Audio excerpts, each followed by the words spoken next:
Although Pete Hegseth, the war secretary, was watching on, he was apparently silent as the military made their several passes. And so his initial orders to wipe out the boat were interpreted by the military in charge as an order to kill everybody, including survivors. And the White House yesterday literally threw the top admiral in charge under the boat. He's called Admiral Mitch Bradley, and they said that he ordered the follow-up strikes to kill the survivors in the water. This has been seen, of course, and it's developed overnight into a big story that this admiral is being scapegoated to save Hegseth from accusations of war crimes. Every Tuesday we head to the United States to find out what's happening in Washington, and today I'm joined by the Times' assistant US editor, David Charter. Hello, David. Good morning, Hugo, from Washington, D.C. Thank you for being with us. Let's begin, David, by talking about the rising tensions between the US and Venezuela. The White House has refused to comment on claims that Donald Trump gave President Maduro an ultimatum to stand down in a phone call last week, and the administration has also denied claims by Democratic Senator Mark Kelly that the US military committed a war crime by striking against an alleged drug boat in the Caribbean Sea and then using a second strike to kill 2 people in the water. I guess we'll take those in turn. First up, why is Trump being so aggressive towards Venezuela? Because he's been talking down wars since he came into office. He considers himself a pacifist, despite having a ministry of war. Why is Venezuela the exception? Well, we've seen a massive military build-up from Trump. In fact, the largest aircraft carrier in the world is now stationed in the Caribbean Sea off of Venezuela.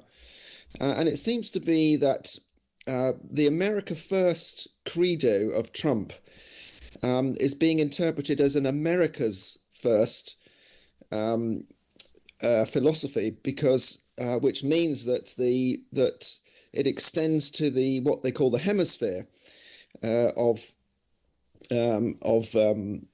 the United States, which includes Central and South America.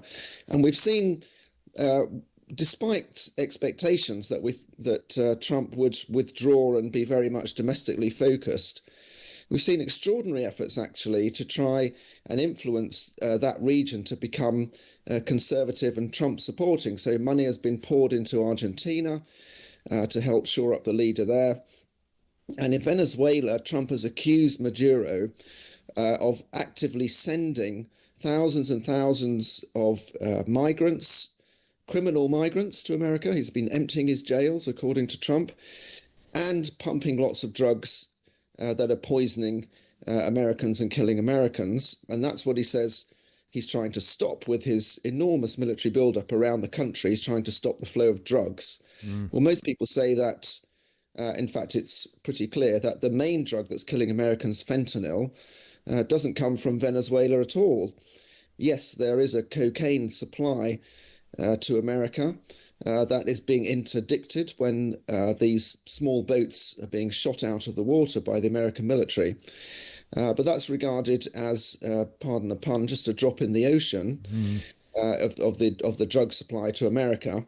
And of course, the real suspicion is that despite everything he said in the past about how terrible the Iraq invasion was and how much the Trump supporting base was against the neocon worldview that regimes should be changed by force, that Trump actually does want regime change and is perhaps on the cusp of trying to boot out Maduro physically. Let's talk about that so-called double tap attack in the Caribbean, where basically the allegation is that a drug boat was first struck and then there was a second strike used to kill 2 people in the water. Are the administration denying that it happened or denying that it was illegal? So there's no dispute it happened, because it's actually on film. Not everything's been released, of course. Only the initial strike on the boat was released, not the follow-up. In fact, it's now being reported there were several follow-ups, because 2 survivors were clearly in the water trying to hold on to the wreckage, and there were several more attacks on them to kill them. This was the first of 21 strikes on alleged drug trafficking boats since September, and it seems that in this one it got quite messy. And although Pete Hegseth, the War Secretary, was watching on, he was apparently silent as the military made their several passes, and so his initial orders to wipe out the boat were interpreted by the military in charge as an order to kill everybody, including survivors. And the White House yesterday literally threw the top admiral in charge under the boat. He's called Admiral Mitch Bradley, and they said that he ordered the follow-up strikes to kill the survivors in the water.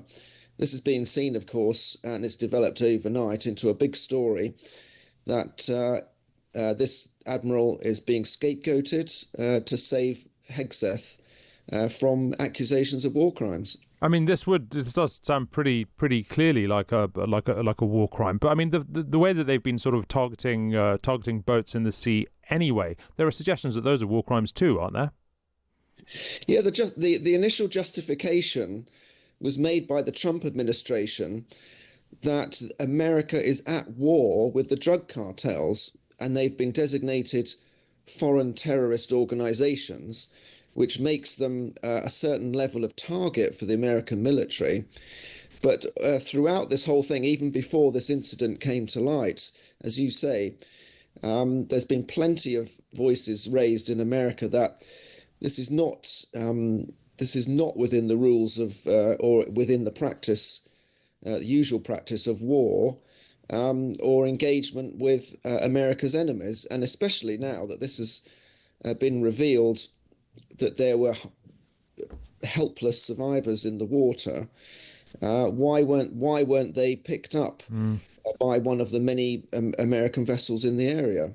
Yeah, let's move on, David. Let's talk about what's happening in Moscow, because Trump's foreign envoy Steve Witkoff, he's meeting Putin in Moscow today to discuss a deal to end the war in Ukraine, and the White House says it's very optimistic that a deal might be reached. Trump's son-in-law Jared Kushner is there as well. He's travelling with him. Do we know what's his role? What's Kushner's role? So we don't know precisely. It's another twist in this saga of Trump's peacemaking in Ukraine. We do know that only Witkoff and Kushner will be in the room with Putin when it eventually happens today, with an interpreter, of course. Kushner had a role in the first term. He actually had a position in the Trump administration, but has been a private citizen during the second term. However, he's popped up in the Middle East as a negotiator there. He's never had a negotiating role with the Russians, even in the first term. He says he doesn't have business interests directly with the Russians. He does have a lot in the Middle East, of course, after his efforts to build the Abraham Accords and make peace and normalize relations with several Arab countries and Israel. His investment company received $2 billion worth of investment from Saudi Arabia. And frankly, we don't know exactly what's going to be discussed in the room between Witkoff and Kushner. We obviously expect it to be peace, the potential peace treaty or peace deal with Ukraine. No details have really been released about what else is on the agenda. There has been some suggestion that the fact that it's these two travelling and the manner in which they're negotiating, if they are negotiating, it represents a kind of sidelining of Marco Rubio, who's supposed to be the Secretary of State. Is that being much discussed in Washington? Well, actually, Rubio's role has been to negotiate on the Ukrainian side. The way that the US is managing it is positioning itself midway between Russia and Europe, midway between Russia and NATO, according to many in Europe, which is raising concerns. And so, again, as I say, we don't really know exactly what's on their agenda. But as you say, Rubio isn't travelling. He's expected to be at a cabinet meeting with Trump today. But the way they've done it is there's a 28 points plan emerged from talks between Witkoff and the Russians, and a 19-point plan emerged from talks between Rubio and the Ukrainians. And somehow those two have to be put together in a compromise that frankly, people here are not sure Putin is yet ready to make anyway. Indeed. Look, thank you very much indeed. That's David Charter there, Assistant US Editor for The Times.